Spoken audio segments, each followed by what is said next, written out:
You ever wake up thinking the worst thing that'll happen is your coffee going cold, and then before you even swallow that first sip, you hear a sound that makes your stomach hit your shoes? That was me last Saturday morning. Just picture it. I'm standing on my porch in my socks mug in hand when I spot my neighbor Karen at the base of her ladder, waving garden shears in the air like she's pruning roses. Only she's not trimming anything green, she's sawing through the coax cables on my satellite dish right on my roof. I yell her name, but she doesn't even flinch. Gives one last dramatic snip, and my dish's arm droops like it just got shot. TV inside flickers to black. Problem solved. She calls out smug as a cat with a bird in its mouth like she just ended world hunger by snipping my cable. I march over, trying real hard not to let my voice shake. Karen, did you just cut my dish cable? She crosses her arms, chin in the air. It's an eyesore. The HOA voted months ago roof fixtures have to be low profile. Yours violates the code. I tell her, there's no rule about height and you can't just destroy someone else's property. She gives me this laugh, real condescending, the kind of thing you rehearse in the mirror. Maybe now you'll have it relocated properly. And then she packs up, acting like she's done the neighborhood a favor. Here's what Karen doesn't know: I work with meteorological data. That dish isn't just for late-night sitcoms. It's my job. Private research network, weather satellites, the whole 9 yards. I take photos, cables dangling, ladder still there, timestamp on my phone, then shoot off a message to my supervisor. Network disruption, hardware damage, ETA 2 hours. But I don't get 2 hours, I barely get 23 minutes.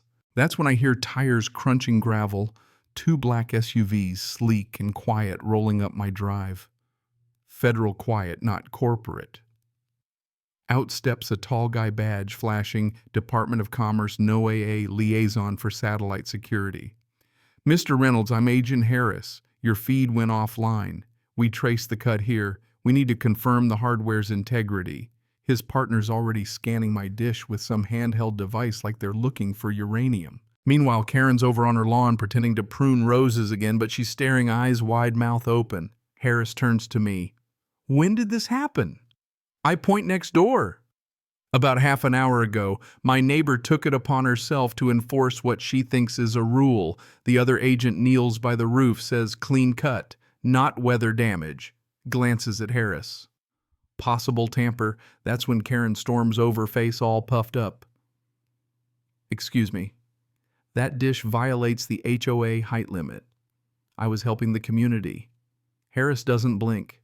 Ma'am, this dish is a registered atmospheric research link under NOAA's experimental program. Tampering is a federal offense. You could watch the color drain right out of her face. She tries to laugh it off. Oh, come on, it's just a dish. Harris deadpans. It's just a weather satellite. The cables you cut transmit encrypted government data. You've interfered with a federal network. Karen fumbles for her ID and pulls out her HOA badge like that's going to save her. I'm on the board, she says, hand trembling. Harris hands it back, not missing a beat. Good for you. We'll still need your driver's license. I'm standing there trying not to look too pleased. Honestly, the poetic justice was almost too perfect. 10 minutes later, the agents collect the shears as evidence, take statements, and inform Karen she'll probably get a citation pending investigation. We'll have a tech restore your line this afternoon, they tell me. Keep this card in case the HOA tries again. Karen mutters about bureaucrats and stomps inside. When those SUVs pull out, you could hear the silence, land neighbors peeking through curtains, everyone pretending to check their mail. I went inside, fired up my backup hotspot, and got back to work. By evening, I sensed the storm's not over. There's a printed notice in my mailbox, emergency HOA meeting unauthorized government equipment on residential roofs. Signed by Karen. Of course, she's not scared, she's doubling down. With Karen, humiliation is just fuel. Next day at the meeting, Karen's at the front with color printouts of my dish, big red circles like it's a murder scene. This is why we need aesthetic discipline, she booms. Someone pipes up. Karen, didn't federal agents just visit you? Her smile falters but snaps back. They overreacted. I stand up calm as I can. You cut a cable that's part of Noah's network. Maybe focus less on aesthetics, more on not breaking federal law. Murmurs ripple through the room. Karen fires back. You always think you're above the rules. I grin. Only the imaginary ones you invent. The President Greg poor guy looks ready to melt. Let's table this until we verify facts. Karen's eyes narrow like she's losing a battle she can't admit is unwinnable. Outside, she corners me in the parking lot, voice low and venomous. You humiliated me. Don't think I'll forget it. I meet her stare. You made that clear the moment you climbed on my roof. She smirks. You think those agents scared me? You'll wish they had. That's when I realize this isn't over. Not by a long shot. Sure enough, the next morning there's hammering across the street. Karen's orchestrating a construction crew, sunglasses on, pointing dramatically. Morning, I call. She tosses back. Just sprucing things up after yesterday's inconvenience. You mean the part where they confiscated your shears? She snaps. Don't flatter yourself. My attorney already called them. Your attorney must have a lot of patience, I say. She ignores me, but I can see the wheels spinning. By noon, I get an email from the HOA Urgent Compliance Notice Federal Equipment Review pending. All from Karen, now Interim Communications Chair. She's weaponizing bureaucracy. I reply attaching photos of the agent's card. Feel free to confirm with the Department of Commerce. I sit back waiting. That night, Greg shows up looking 10 years older. Karen went rogue. She told everyone you're Homeland Security. I laugh. So that's why Mrs. Patterson crossed the street. Greg groans. She's petitioning to suspend your HOA membership. Can she? Technically, no. But she's persuasive and loud.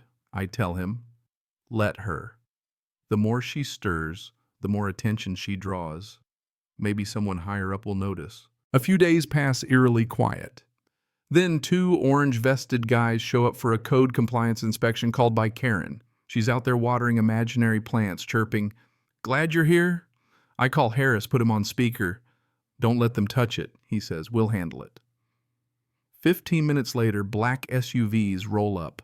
Harris flashes his badge. This is federal jurisdiction. Any interference is obstruction. Karen tries to argue. Harris gives her a final warning.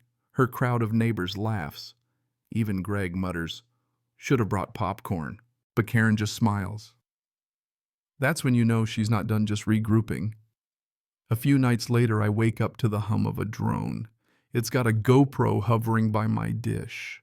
Next day, Karen posts on the HOA board community, notice surveillance in progress. Now I'm living next to a one-woman Cold War. I reach out to a buddy at the local news just to cover my bases. When the segment airs, local HOA mistakes government satellite dish for spy device. Karen's on TV, shrieking about privacy rights. It goes mildly viral. Does she let up? Nope. She stuffs flyers in every mailbox, media manipulation by neighbor. Comic Sans font, of course. The whispers start some folks nervous about the SUVs. Karen's greatest weapon isn't logic, it's fear. I decide to fight back with proof. That weekend, I host a barbecue. After plates are piled, I play the video of Karen sneaking up my driveway, flashlight in hand. Murmurs, gasps, a few laughs. Greg stands. Time to clarify this. Karen's actions don't represent the HOA. By the time Karen storms outside yelling, "How dare you film me?" nobody's on her side anymore. But at 2 a.m. that night, my security app pings. There's Karen climbing my roof again, shears in hand. Only this time, Harris's team had installed a monitoring sensor. She snips a cable, floodlights blaze, a speaker blares. Security breach detected. Karen freezes, then bolts. But by then, the sheriff and Harris are pulling up lights, flashing. Karen tries to claim she's protecting the neighborhood. Caldwell, the deputy, tells her to stop talking or she'll be cuffed for disorderly conduct. Harris says tampering again isn't just vandalism, it's a federal crime. Karen's red-faced sputtering. "You can't arrest me. I'm the HOA enforcement officer." Caldwell writes her up anyway. Karen huffs off, vowing, "You think you've won, but you haven't. You'd think that'd be the end, right?" Not a chance. The next day, Karen posts edited security footage online claiming I staged a federal raid to frame her. Half the neighborhood believes her. Greg calls exasperated. She's demanding an emergency HOA vote to suspend me. That night at the meeting, she waves a Geiger counter claiming my dish is radioactive. Greg tells her, "That's a smoke detector sensor, Karen." Laughter erupts. Even the old couple from across the street is chuckling. Karen storms out humiliated but not defeated. A few days later, I get served Karen suing me for emotional distress and demanding removal of all federal equipment. Court day comes. Her lawyer's sweating bullets. The judge watches 30 seconds of her climbing my roof, then sighs and dismisses her case with prejudice. Greg later tells me they suspended her HOA privileges, wrote a new rule just for her. But even that wasn't enough. At midnight, I see Karen outside with two guys installing her own dish. "If you get to have one, so do I," she shouts. Harris arrives, confirms her rig is broadcasting on restricted frequencies. Police seize it. "You could knock out a plane's navigation signal," they warn. Karen's face goes pale. But Karen's not done. Next, she claims my fence is on her property. At midnight, she hires an excavator to dig up the markers. I bluff about a geofence sensors everywhere. Harris arrives, says if you damage the sensors, you'd be facing charges. Her cousin bails, leaving her standing alone in a trench. It keeps going, flyers, rumors, even a local blogger sniffing around. So I stage my own show, dramatic blue LEDs, and a low-frequency hum near the dish. Karen freaks out. "What are those lights?" I tell her. "Federal upgrade. Monitoring pulse, tracks for a mile." By morning, the HOA chat is wild with conspiracy theories. Karen's lost her grip. Finally, the feds get involved for real. Karen's repeated interference lands her a summons. She builds one last research dish, nearly burns down her yard, triggers the fire department, and stands in the street covered in soot yelling about sabotage. Harris tells me she's facing charges. Probably mandatory counseling, fines, probation. Karen disappears. A bench warrant's issued when she skips her hearing. Weeks go by. The dish stays up, the data flows, the grass grows over her burn patch. The HOA dissolves her old subcommittee. Greg drops by grinning. "You forced a reckoning." One morning I get a note, her handwriting sharp and angry. "Sometimes being right isn't the same as being good.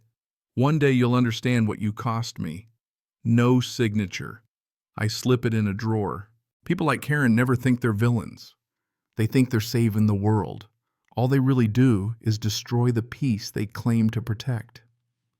So I sit on my porch now, watching the LEDs on my dish blink in time with the stars, and think sometimes the hardest thing is just waiting out the storm. Let the facts speak. Keep your cool, hold your ground. Because sooner or later, gravity catches up to everyone, especially people like Karen. So let me ask, where do you stand?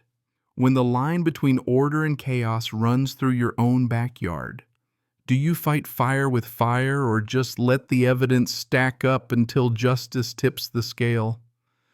Drop your story below. Let's hear how you dealt with your own Karen. Maybe together we'll figure out if patience really does win in the end.